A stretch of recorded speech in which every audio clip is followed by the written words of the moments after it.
a essas páginas. Quando eu mudo para Joomla, o enfoque é diferente quando estamos trabalhando com o banco de dados. Consequentemente, pelo menos na minha experiência, é que tem uma queda grande na quantidade de acessos ao seu site. Tá, mas a estatística que você usou anteriormente, qual é? É a do servidor? É a estatística do servidor? Do servidor. Tá, então vou abordar uma questão também que é bem interessante. Como é seu nome? Marcelo. Marcelo. Eu tenho um site e eu uso as estatísticas do servidor, as ferramentas Google Trends ou AW Stats. Ok, aí eu tenho lá minhas estatísticas. Você tem duas maneiras de verificar estatísticas em sites. Uma é essa, que é o que a maioria das pessoas conhece, e os clientes também conhecem. E tem a outra, que é por script, né? Ou banco de dados, que você tem a própria ferramenta do Joomla para verificar os page views. E aí, logicamente, acessou aquela página, o banco de dados registra, mas o principal é o Google Analytics, que é uma ferramenta de script. Então você tem essas duas opções, com vantagens e com desvantagens. Eu vou falar as vantagens, aí, porque não dá para a gente se alongar, de você ter o Google Analytics. Se a página carregou e o script está no final da página, o usuário viu a página. Vocês concordam? Se a página deu erro, ou o usuário entrou na página e saiu, tipo, ele entrou e desistiu, o que é que a estatística de servidor vai contar? Uma visita. Então você fica achando, nossa, caiu. Na verdade, talvez não é que tenha caído. Talvez o seu site tivesse problemas de acesso, o servidor registra as visitas e, na verdade, o cliente não viu a página, nem carregou. Página em flash. Imagina o site em flash quando está em introdução. Ih, está carregando, vou embora. Aí o cliente vai ver a estatística do servidor. Nossa, meu site tem um monte de visita, mas por que ninguém me liga? Garanto que se colocar no final de um site com flash, o script do Google Analytics, e for comparar, vai ter uma diferença brutal. Esse é o motivo da diferença da quantidade de acesso? Tudo bem? Vamos só para ir nas perguntas. Quem quiser perguntar, levanta a mão que a gente faz a sequência. Márcio, eu sou José Carlos da Teamwork. Vamos fazer um trabalho de consultoria de graça. Qual é a experiência que vocês têm hoje no Joomla? O que vocês falam de melhor estrutura de hosting hoje para a gente estar trabalhando e hospedando o site, já que o pessoal tem uma certa resistência, por exemplo, a local web ou essas estruturas maiores que tem uma dificuldade de suportar a gente?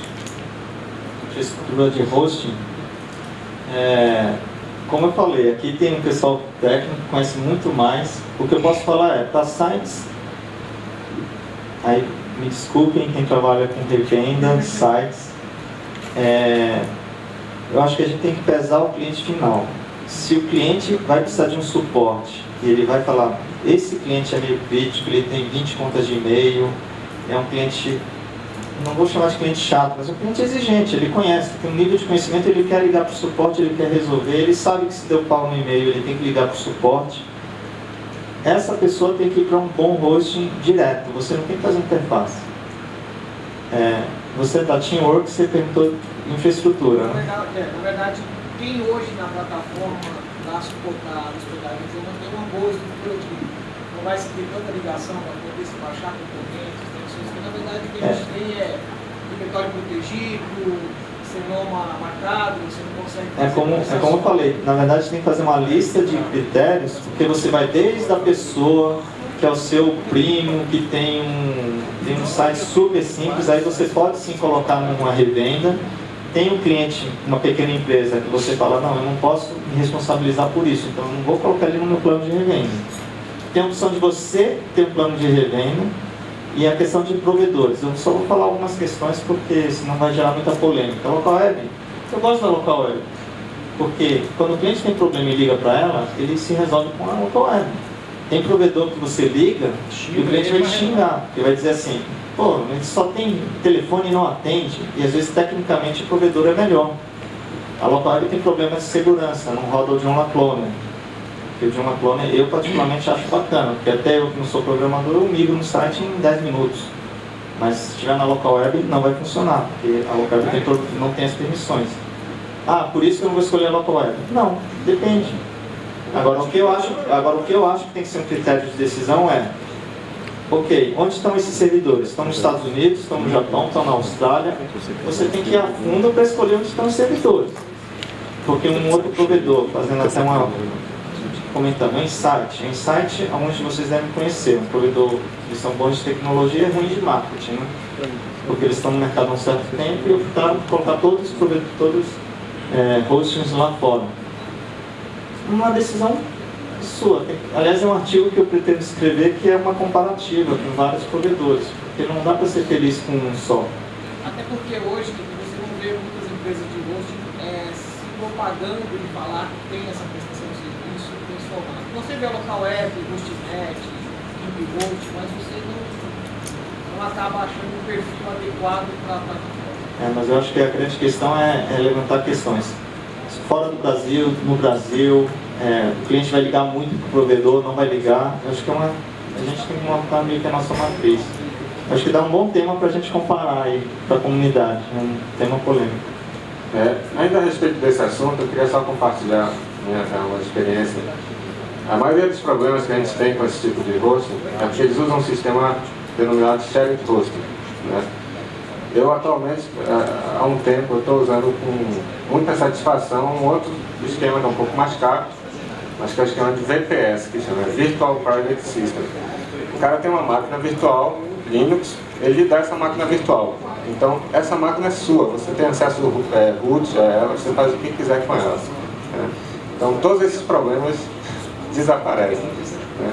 Independente de, não vou falar nome de empresa, não vou fazer propaganda aqui, mas esse modelo para um trabalho profissional é muito mais satisfatório do que você usar um hosting do tipo shared hosting.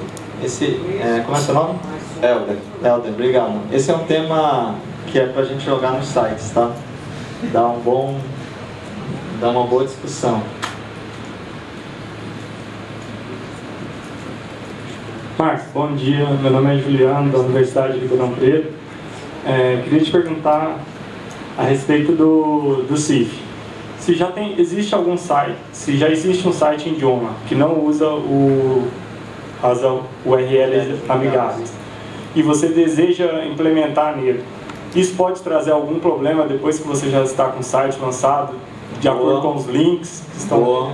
Boa pergunta. Não instale. Na verdade, a regra é não sair instalando componentes mais críticos. Esse é um deles. Ele não é um simple gallery. Você instalou galeria de foto. Ele tem impacto, sim, em componentes. Tem que avaliar. O URL amigável ele pode gerar alguns conflitos. Ele não é um componente tão simples de instalar. Não recomendo para designers, quem não realmente tiver um conhecimento técnico, falar, vou pegar esse site de produção e instalar. Aliás, via de regra, não se pega site em produção. Porque muitas vezes a gente está com um site menor, um site que não é o Mac, e tem aquela tentação, né? Só não instalar esse componente para ver o que dá. Não pode. O URL amigável ele tem uma complexidade um pouquinho maior, mas ele gera alguns conflitos. É importante ver os componentes que você tem. Se você não tem nenhum componente instalado, ele não vai gerar muito conflito. Mas eu vou dar um exemplo. Tem um componente chamado FieldForm, de formulário, vocês devem conhecer, que no 1.0 até eu achava legal, mas no 1.5 eu achei que a interface dele ficou muito ruim. É comercial, né? Então, componente comercial, com interface ruim, na minha opinião, já perdeu bastante ponto. Ele tem conflitos com o URL amigável. Então, acho que é outro tema bom para colocar em pauta, é o URL amigável e conflito com componentes. Quem souber, a gente vai jogar isso para discussão também depois. Só mais uma questão para fechar.